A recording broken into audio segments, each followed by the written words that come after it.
নমস্কার, দেখছেন ওঙ্কার বাংলায় এক পেশা ভিন্ন নেশা। ভূমিকা রয়েছে আপনাদের সঙ্গে। আর আজকে আবার আমাদের সঙ্গে রয়েছেন একজন বিশেষ অতিথি। আমাদের অতিথিকে নিয়েই আমাদের এপিসোড হয়। অতিথির গল্প, তার জীবনের প্যাশন, কিভাবে তিনি তার পেশার সাথে তার ভালো লাগার কাজটাকে ব্যালেন্স করে চলেছেন, এই সব কিছু নিয়ে গল্প হয়, আড্ডা হয়, বেশ জমজমাট বিষয় আশায় হয়। তবে আমাদের আজকের এপিসোডটা একটু অন্যরকম, কারণ আজকে কিন্তু আমাদের সঙ্গে যে অতিথি রয়েছেন তার বয়স খুবই কম, কিন্তু কাজের পরিসরটা বয়সের মতো অতটা কম নয়। পেশায় তিনি শিক্ষক, কিন্তু তার নেশা থিয়েটার, এবং থিয়েটারটাও করেন বেশ পাকাপোক্তভাবে। মানে একই সাথে কবজির জোর, এক্সপ্রেশনের জোর আর ব্রেনের জোর, তিনটে খাটিয়ে জীবন চলছে।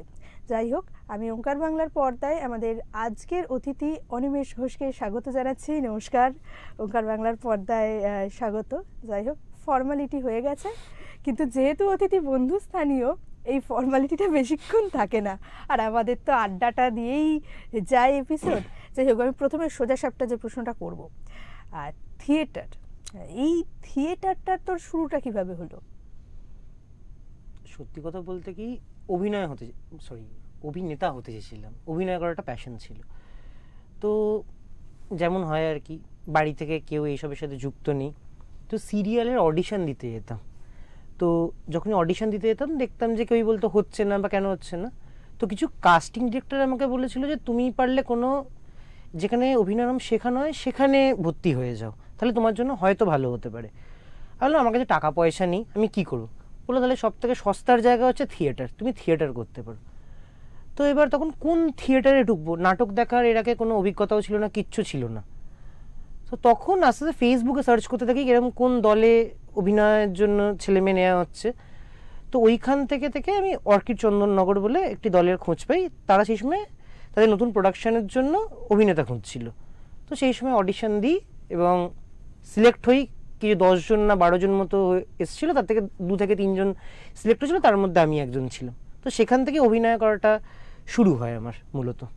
আচ্ছা, পেশায় তো স্কুল শিক্ষক, তো এইরকম একটা যথেষ্ট দায়িত্বের পেশা, যেখানে ছাত্রদের দায়িত্ব, অনেক কিছু মাথায় চলে, সেই সব কিছুকে সামলে থিয়েটারের জন্য তো আবার রিহার্সালের দরকার হয় প্রচণ্ড। তো এতটা সময় কিভাবে বার করা হয়? ওই চেষ্টা করে যেতে হয়। মানে যদি তুমি চেষ্টা করো যে তুমি অভিনয়টা করতে চাও, তাহলে অভিনয়টা হয়ে যাবে। মানে সময়টা কি, আমার স্কুল টাইমটা ইউজুয়ালি থাকে 10টা থেকে 4টে অবধি, যেমন হয় আর কি। 11টা থেকে ক্লাস শুরু হয়, ওই 4টের পর কোনো কোনো সময় সকালবেলার দিকে যে রিহার্সালগুলো পড়ে সেই সময় যেতে পারি না, তার বদলে সন্ধ্যেবেলার দিকে আমি বেশি প্রেফার করি। শনিবার রোববারটা তো পুরোপুরি এই রিহার্সাল এই সমস্ত বিষয় নিয়েই থাকি। মানে এই মুহূর্তে দাঁড়িয়ে যা অবস্থা বাংলার, শিক্ষক সমাজের বেশ একটা অনিশ্চয়তার মুখে আছে। তো কোথাও গিয়ে এই যে মানসিক চাপটা, এইটাকে থেকে বেরিয়ে আসার রাস্তা কি থিয়েটার? কিছুটা ক্ষেত্রে তো হ্যাঁ, মানে অভিনয়টা করতে পারলে মানে কোথাও একটা থেকে মানুষ ভুলে আছে। মানে আমি এখন অভিনয়টা করছি, আমি মাথায় স্কুলের চাপ নেই, কিছু চাপ নেই, যেটা করছি সেই প্রোডাকশনের উপরে জোর দিতে পারছি, যার ফলে আমার সেই সময় মনোনয়নটা থিয়েটারের প্রতি। তো শিক্ষকতা কী হলো ওটা খুব একটা নয়। শিক্ষকতাকে কোথাও না কোথাও আমি সেকেন্ডে রাখি, ফার্স্টে আমি অভিনয়টাকে বা থিয়েটার করাটাকেই রাখি।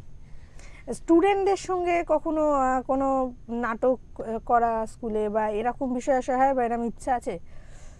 ইচ্ছা আছে, যেহেতু আমি এই 1 বছরের কাছাকাছি হলো স্কুলের সাথে যুক্ত আছি, তো যার ফলে ওই জিনিসটা এখনো তৈরি হয়ে উঠতে পারিনি।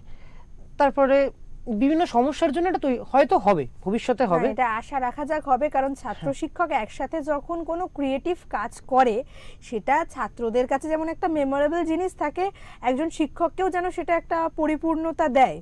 আর সেটা যদি অবশ্যই শিক্ষকের পছন্দের বিষয় হয়, কারণ আমাদের শিক্ষকদের তো একটা মূল বিষয় থাকেই যে নিজেদের মধ্যে যেটুকু আছে সেটুকু যদি ছাত্রদের কাছে উজাড় করে দেওয়া যায়, ছাত্রদেরকে যদি সেখান থেকে একটু ইন্সপায়ার করা যায়, তাদেরকে যদি একটু সেই রাস্তায় আনা যায়, তো সেক্ষেত্রে এটা অবশ্যই বিষয়। আচ্ছা, এই থিয়েটারের জগতে খুব মেমোরেবল কোনো মোমেন্ট বা এমন কোনো মানুষ যাদের ছাড়া ভাবতেই পারিস না থিয়েটারটা, এরকম কিছু আছে? আচ্ছা, এটা বলো তার আগে একটা কথা বলে দিই, মানে থিয়েটার হয়তো করাটা হবে কিনা আমি জানি না ভবিষ্যতে, কিন্তু স্কুলে ঢোকার পর আমি যদি জার্নালিজম বলে একটি সাবজেক্ট পড়াই, তো বেশিরভাগ ছেলেমেয়েরা জানেই যে এটা সিনেমা নিয়ে এর মধ্যে কাজ করা যেতে পারে। তো জার্নালিজম কোর আনকোর একটা ওই আর্টসের সাবজেক্ট, তো অনেক সায়েন্স কমার্সের ছেলে যারা সিনেমা বানাতে ইন্টারেস্টেড, তারা কিন্তু স্কুলে যখন প্রথম ঢুকি 1-2 সপ্তাহের মধ্যে স্কুলে একটা হয়ে যায় যে লাইক এরকম একটা স্যার আছে সিনেমা সম্পর্কে অনেক কিছু জানে। তো তারা এসে আমার সাথে যোগাযোগ করতে শুরু করে, যার ফলে সিনেমা নিয়ে অনেক কিন্তু কথাবার্তা। ওরা কিন্তু রিসেন্টলি একটা শর্ট ফিল্ম বানিয়েওছে, রবীন্দ্রভবনে, চন্দননগর রবীন্দ্রভবনে একটি স্ক্রিনিংও হয়েছিল, সেটা যতদূর আমার মনে পড়ছে। গল্পটার নামটা এই মুহূর্তে মনে করতে পারছি না বলে বলতে পারছি না। আর একটা কি প্রশ্ন বললে তুমি? এই থিয়েটারের লাইফে এরকম কোনো মেমোরেবল কোনো মোমেন্ট বা কোনো মানুষ যাদের ছাড়া একদম ভাবতেই পারিস না থিয়েটার জগৎটা, এরকম? সেটা হচ্ছে আমার ডিরেক্টর শরজেন্দ্র মুখার্জি। মানে এমন একদিন হয়েছিল 2022 সালে, আমার ফ্যামিলি কিছু প্রবলেমসের জন্য আমি থিয়েটারের সাথে পুরোপুরি ডিট্যাচ হয়ে যাই, মানে কাজ করতেই পারছি না।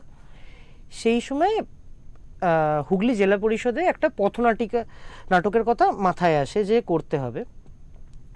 মোস্ট প্রবাবলি টপিকটা মনে করতে পারছি না। আমার ডিরেক্টর আমাকে ফোন করে যে এরকম কি তুই কি পারবি? 3 দিন আমাদের তো সময় ছিল। তো ওনার জোরেতে আমি সেই শোটা মানে যেদিনকে শো তার আগের দিন এসে জাস্ট একদিন রিহার্সাল করে পরের দিন নামিয়েছিলাম। তো তার আমার উপর ভরসা ছিল বলে এই জিনিসটা করতে পেরেছি। তো এটা এখন মনে হয় ওটা থেকে আমাকে সবচেয়ে বেশি কনফিডেন্সটা এটাই দিয়েছে, যদি আমি সেদিনকেও করতে পারি ভবিষ্যতে চাইলে আরও এরকম কাজ করতে পারবো। তো অভিনয়ে এরকম খুব একটা শক্ত জিনিস কিছু আমার মনে হয় না সবসময়, যদি তুমি করতে পারো তোমার হয়ে যাবে। আর ওই কোট আনকোট সবাই বলে একটা এক্সপ্রেশনের জোর থাকতে হয়, মানে ব্যাকগ্রাউন্ড থাকতে হয়, না হলে হয়তো থিয়েটার করাটা একটু মুশকিল হয়ে যাবে বা অভিনয় করাটা মেনলি মুশকিল হয়ে যাবে। তো সেটা আমার মনে হয় না। যদি তোমার করতে ইচ্ছে হয় তুমিও করতে পারো, আর যারা হয়তো আমাদের দেখছে তারাও করতে পারে। এর মধ্যে তো শক্ত কিছু নেই, চাইলেই সব কিছু করা যায়। শুরুটা তো হয়েছিল যে সিরিয়ালের জন্য অডিশন দেওয়া দিয়ে, তো আবার স্টেজ থেকে কি স্ক্রিনে আমরা দেখতে পাবো বা ফিল্ম মেকার হিসেবে কি তোকে দেখতে পাবো? ফিল্ম মেকার হিসেবে দেখতে পাবে কিনা আমি জানি না, অভিনেতা হিসেবে হয়তো দেখতে পারো।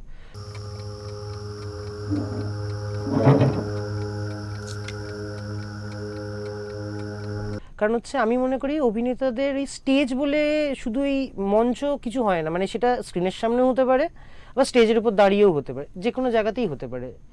তো অভিনয়টা করাটা মেন জিনিস, কীভাবে করবে সেটা ম্যাটার করে না। আচ্ছা, না বিষয়টা বেশ অন্যরকম এবং আলোচনাটাও বেশ জমে উঠেছে। এবং এই যে অভিনেতার যে স্পিরিটটা ভেতর থেকে, যেটা প্যাশন সেটাকে আঁকড়ে রাখবো, সেটাকে কোনোভাবেই ছাড়বো না, এই যে স্পিরিটটা কিন্তু আমাদের সবার দরকার। কারণ দিনের শেষে ওই প্যাশনগুলো আমাদের বাঁচিয়ে রাখে, ওগুলোই আমাদের ভালো রাখে। আচ্ছা, এরকম কোনো ছোট্ট ঘটনা আছে যেটা ধর এক্ষুনি একটা যেরকম পথনাটিকার গল্প শুনলাম, কোনো পার্টিকুলার নাটক যেটার জন্য একটা আলাদাই জায়গা রয়েছে জীবনে, বা মনে হয়েছে এই নাটকটা থেকে আমি যেন আরেকটু তৈরি হয়ে গেছি অভিনেতা হিসেবে, এই নাটকটা আমাকে আরেকটু ম্যাচিওর করে দিয়েছে, এরকম কিছু আছে? আমার লাস্ট যে প্রোডাকশনের সাথে কাজ করেছিলাম, ভিন গ্রহের তারা বলে একটি প্রোডাকশন হয়েছিল অর্কিড চন্দননগরের তরফ থেকেই। আমার জীবনে খুব দুঃখ যে ওইটা আর হলো না। কারণ হচ্ছে আমাদের বিশাল বড় নাটক ছিল, অনেক ছেলে মেয়ে দরকার ছিল, তো যার ফলে এই লোকবলটা নেই বলে মানুষ আস্তে আস্তে সরে গেল। ওই নাটকটা আমাকে অনেক কিছু শিখিয়েছে, মানে নাটকের সাথে প্রেম করতে কিন্তু ওটা প্রথম শিখিয়েছে আমাকে। মানে ওই সবাই মিলে, আমার এখনো মনে হচ্ছে লকডাউনটাতে আমাদের ওটা স্ক্রিপ্টটা পুরো তৈরি হয়েছিল। তারপরে 2021 সালে মোস্ট প্রবাবলি ওটা মঞ্চস্থ হয়। তো সারা রাত্রি জুড়ে আমরা প্রপস তৈরি করছি, রিহার্সাল তৈরি হচ্ছে, মানে লাইভ মিউজিক শুনতে পাচ্ছি, মানে এটা আনন্দ, মানে পিকনিকের মতো ব্যাপার, কিন্তু এটা আলাদা মজা হচ্ছে। মানে কোথাও না কোথাও তো জীবন থেকে একটা পালানোর রাস্তা কিন্তু হচ্ছে নাটক। ওখানে তুমি যখন ঢুকে যাচ্ছ একটা আলাদা স্পেসে তুমি ঢুকে যাচ্ছ। আর আমার ডিরেক্টর প্রথম দিন একটা কথা বলেছিল, যখন তুমি কোথাও রিহার্সাল করতে ঢুকবে বা কোনো জায়গায় ঢুকবে, ওই তোমার ইগোটাকে, জুতোটাকে দরজার বাইরেতে কিন্তু রেখে আসবে। তো যার ফলে ভিতরে গিয়ে অনেকবার গালাগাল খেয়েছি, অনেক কিছু হয়েছে, ভুল করছি, শিখতে তো হবে নাকি। তো সেইগুলো হয়েছে, যার ফলে ওইটাই থেকে গেছে যে ইগোটাকে সবসময় বাইরে রেখে তুমি যদি কাজ করতে পারো তাহলে তুমি সমস্ত কিছু পারবে। আর শিখতে হবে, ওই বকছে বলে সে তোমাকে শেখাচ্ছে না এটা কিন্তু নয়। আর আমার মনে হয় যে আরেকটা বিষয় আমি বলতে চাই, মফস্বলে অনেক বেটার নাটক হয় রাদার দ্যান কলকাতা বা এই শহরাঞ্চলের তুলনায়। কারণ আমার মনে হয় যে ওখানে অনেক ছেলেমেয়ে যারা করতে ইন্টারেস্ট, কারণ হচ্ছে মানুষ ওখানে ট্রান্সপোর্টটা খুব সহজ, মানুষ ওখানে গিয়ে কাজ করতে পারছে। আর মফস্বলের দিয়ে কী হয়, লোকবলটা যেহেতু কম থাকে তো অনেক আস্তে আস্তে মানে এই প্রোডাকশন হাউস যেগুলো আছে লাইক আমাদের দলটা এমন আস্তে দলগুলো হারিয়ে আছে। সেই দলগুলোকে বাঁচানোর জন্য আমার এটা মনে হয় আরও ওখানকার পার্শ্ববর্তী যে ছেলেমেয়েরা আছে তারা এসে সেই দলে যোগ যদি দেয় তাহলে প্রোডাকশন আরও ভালো তৈরি হতে পারবে। কোথাও না কোথাও এই বিভেদটা থাকবে না, শহর অঞ্চলে নাটক অন্যরকম, মফস্বলের নাটক অন্যরকম। এটা কিন্তু এখনও হয়, তুমি যদি এখনও দেখো মফস্বলের নাটক একটা অন্য মানে ঘরানার হয় আর শহরাঞ্চলের নাটকটা অন্য ঘরানার হয়। তো সেইটা আই থিঙ্ক বিভেদটা মুছে যাবে হয়তো। শহরাঞ্চল করার চেষ্টা করে কিন্তু দেখবে তারাই চেষ্টা করতে পারে যারা হয়তো একদম মফস্বল থেকে উঠে এসছে। শহরাঞ্চলে যারা থেকে তারা কিন্তু ওই আমার কিছু কিছু নাটক দলের নাম বলতে চাইছেন কারণ তারাও বন্ধু হয় কিছু, দিদিমো দেখে মনে হবে যে তুমি নাটক দেখছো না সিরিয়াল দেখছো বুঝতে পারছো না। কিন্তু দুটোর কাজই এন্টারটেইন করা, কিন্তু ওই কোথাও নাটক মনে হয় একটু 8 ক্লাসের জন্য, আমি এটা সবসময় মনে করি। না মানে এক্ষেত্রে সম্ভবত প্রশাসনের দিক থেকেও একটু উদ্যোগ দরকার, নাট্যমেলা আর একটু ভালোভাবে সেগুলো হওয়া। কারণ যখন ইভেন্ট হচ্ছে এই নাট্যমেলা মতো বা উৎসব, যেমন সম্ভবত চন্দননগরে শর্ট ফিল্ম ফেস্টিভ্যালও হয় একটা, এই ধরনের ফেস্টিভ্যালগুলো বোধহয় মানুষকে আরও বেশি জানায়। যেমন আমরা যদি একটু দেখি কয়েক বছর পেছনে গিয়ে 2-3 বছর আগেও কলকাতা ফিল্ম ফেস্টিভ্যালে যে ভিড়টা ছিল এখন কিন্তু ভিড়টা যেন ডবল হয়ে গেছে। মানে সকালবেলার টিকিটটা গিয়ে তাও পাওয়া যেত, যার ডেলিকেট কার্ড নেই তার 5টা তোলা যেত, এখন কিন্তু সেটার জন্য 2-3 ঘন্টা আগে থেকে লাইন দিতে হচ্ছে। তার মানে কিন্তু মানুষের মধ্যে ক্রিয়েটিভিটির চাহিদা বাড়ছে, মানুষ ক্রিয়েটিভ কাজটা বেশি দেখতে চাইছে। তো সেক্ষেত্রে বোধহয় প্রশাসনের দিক থেকে যদি এইরকম উদ্যোগগুলো হয় বা যে নাট্য গোষ্ঠীগুলো রয়েছে, যে ক্রিয়েটিভ গ্রুপগুলো রয়েছে, তারা যদি একত্রিত হয়ে একটু এই ধরনের কিছু ইনিশিয়েটিভ নেয়, সেটা কি মনে হয় মানে সেটা কি আর একটু বেটার জায়গা দেবে? পুরোপুরি তো এই শহর কেন্দ্রিক হয়ে যাচ্ছে না, মানে মফস্বলের দিকে তো সেই জিনিসটা তুমি যেটা বলছো চন্দননগরে কিছুদিন আগে নাট্যমেলা হয়েছে, অবশ্যই হয়েছে, কিন্তু তার মধ্যে চন্দননগরে কটা দল নাটক করেছে বা এসছে, কিন্তু সেই পরিমাণটা কমে আছে। যে আজকে কলকাতা ফিল্ম ফেস্টিভ্যাল হলে যে মানুষ ভিড়টা করে, কিংবা কলকাতাতেই এই 31 ডিসেম্বর আসছে সারা রাতের ইচ্ছে মতো বলে যে প্রোডাকশন হাউসটা আছে সৌরভ পাল্লদিদের, সারা রাত্রি নাটক হয়, অনেক লোকে ভিড় করে দেখে।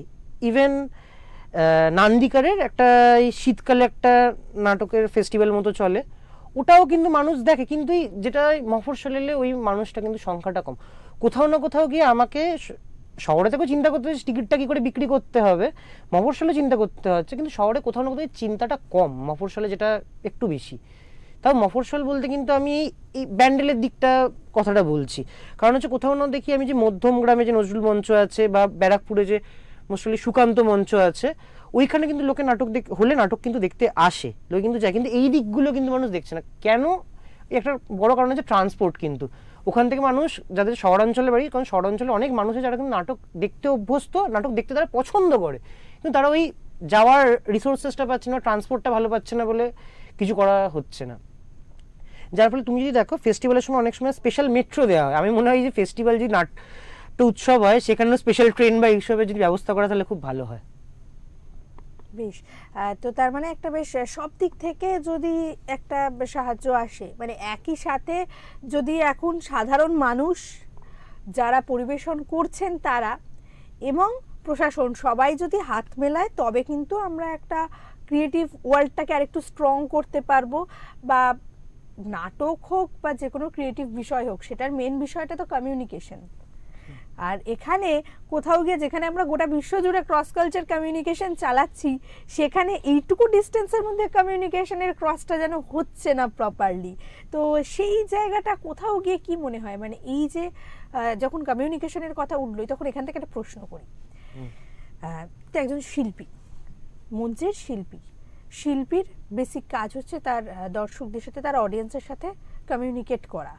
তো এখন আমরা একটা বেশ ক্রিটিক্যাল সোশ্যাল কন্ডিশনে দাঁড়িয়ে আছি, বিভিন্ন রকম পলিটিক্যাল ইস্যু থেকে শুরু করে সোশ্যাল ইস্যু, মরাল ইস্যু সবটাই যথেষ্ট বড় সড়োভাবে দেখা দিচ্ছে, সেই জায়গা থেকে একজন শিল্পীর এই সোসাইটির দায়িত্বটা কি বলে তোর মনে হয়?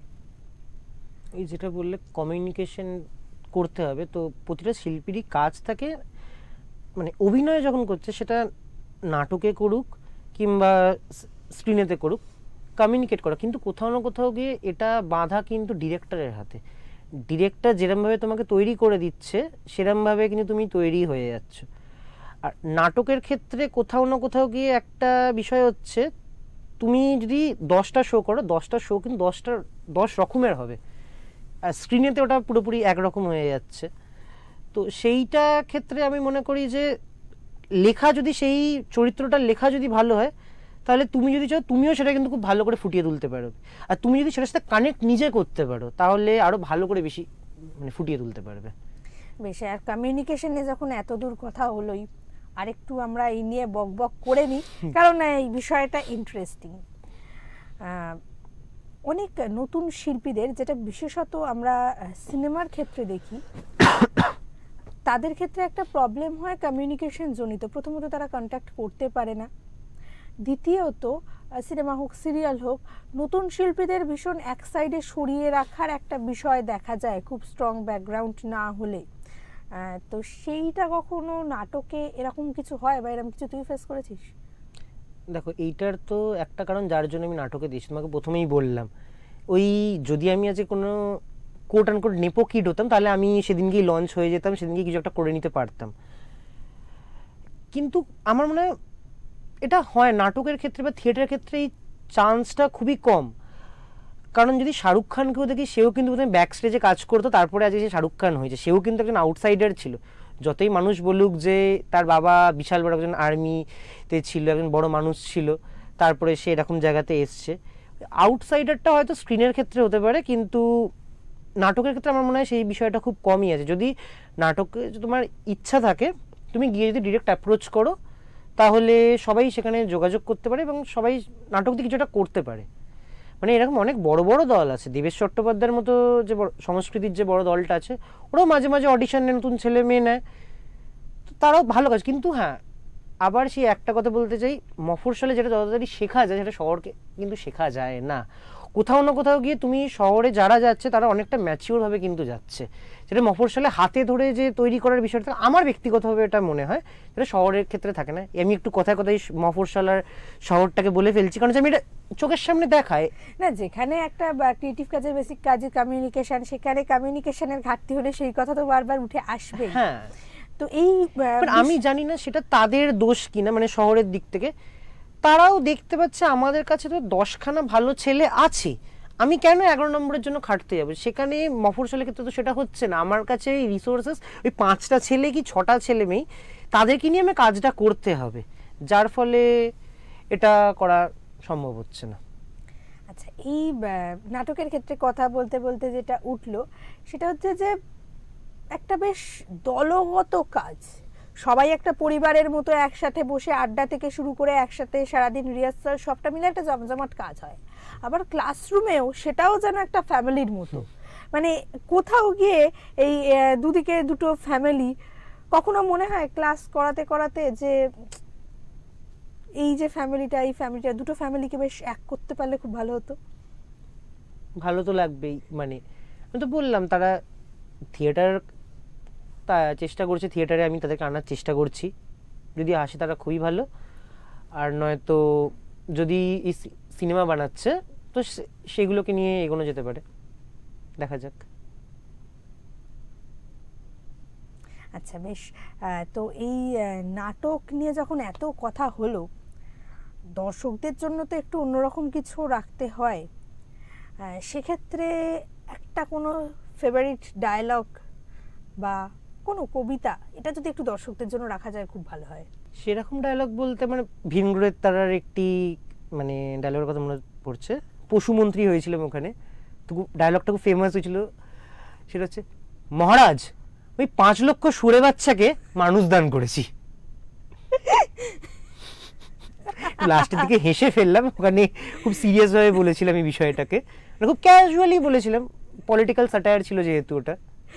আবার এই এখান থেকে একটা প্রশ্ন মাথায় জাগছে, সেটা হচ্ছে অনেক সময় অনেক রকম ডায়লগ থাকে, যে ডায়লগগুলো শুনে দর্শক প্রচন্ড হাসবে, নিজের হাসিটাকে কি করে কন্ট্রোল করা হয়? স্টেজে থাকলে তুমি তো ওই ক্যারেক্টারটা, তুমি তো সেই মানুষটা না। মানে আমি স্টেজে যখন ছিলাম আমি পশুমন্ত্রী ছিলাম, আমি অনিমেষ ঘোষ ছিলাম না সেখানেতে। এইখান থেকে আবার আর একটা প্রশ্ন আসছে মাথায়, যে প্রশ্নটা না করলে নয়, সেটা হচ্ছে যে এই অনিমেষ ঘোষ থেকে যখন পশুমন্ত্রী হয়ে উঠতে হচ্ছে বা অন্য কোনো চরিত্র হয়ে উঠতে হচ্ছে, সেই প্রিপারেশনটা কেমন যায়, মেন্টাল এবং আদার্স? আমার মনে হয় সেটা পুরোপুরি নিজের উপর নির্ভর করে। আর তোমার যদি ডিরেক্টর ভালো হয়, সে তোমাকে এতটাই কমফোর্টেবল করে দেবে সেই রিহার্সাল স্পেসেতে, যে তোমার এগুলো খুবই নর্মালি যেন বেরোবে বিষয়গুলো, আর কিছুই না। আচ্ছা, তবে আজকে বেশ জমজমাট আড্ডাটা জমেছে, অনেক কিছু নিয়ে অনেক সুন্দর ইনফরমেশন, আর ইনফরমেশনের থেকেও বেশি যেটা হয়েছে সেটা হচ্ছে একদম জমাট আড্ডা। তো এই আড্ডা যদি চলতে থাকে, আড্ডাটা শেষ একেবারেই হবে না, কারণ এরম গেস্ট তো আমরা রোজ পাই না, আর এমনিও বাঙালি যা আড্ডাবাজ, আড্ডা বাঙালির শেষ হয় না। কিন্তু দুঃখজনকভাবে এপিসোডের টাইম তো ধরা বাঁধা, তাই অত্যন্ত দুঃখের সাথে আমাদের দর্শকদের জানাতে হচ্ছে যে আজকে এপিসোডটা আমাদের এখানেই শেষ করতে হবে। তার আগে একটা কথা আপনাদের বলবো আবারও, যে যেটা ভালো লাগার কাজ, যেটা আপনার কে ভালো লাগে, ভালো রাখে আপনাকে, যে জিনিসটা, যেটুকু ক্রিয়েটিভিটি দিয়ে আপনার মন ভালো থাকে, আপনি ভালো থাকেন, আপনার একটা নিজের জগৎকে আপনি ভালো রাখতে পারেন, পৃথিবীতে যতই ওঠানামা আসুক, জীবনটা যতই সমস্যার মুখে দাঁড়াক, সেটাকে কিন্তু না ছাড়াটাই উচিত। আবারও আমাদের একজন অতিথি এসে এটা প্রমাণ করে দিলেন যে যদি আপনার কোনো কিছু ভালো লাগে, যদি সেটাকে আপনি মন থেকে ভালোবাসেন, তাহলে যাই ঘটে যাক, যে সংকটই আসুক, সেটাকে কিন্তু আঁকড়ে রেখে বাঁচা যায়। যাই হোক, অনেক জ্ঞান দিয়ে দিলাম আড্ডার পরে। আজকের মতো এপিসোডটা এখানেই শেষ করছি। সবাই খুব ভালো থাকুন আর দেখতে থাকুন ওঙ্কার বাংলা। নমস্কার।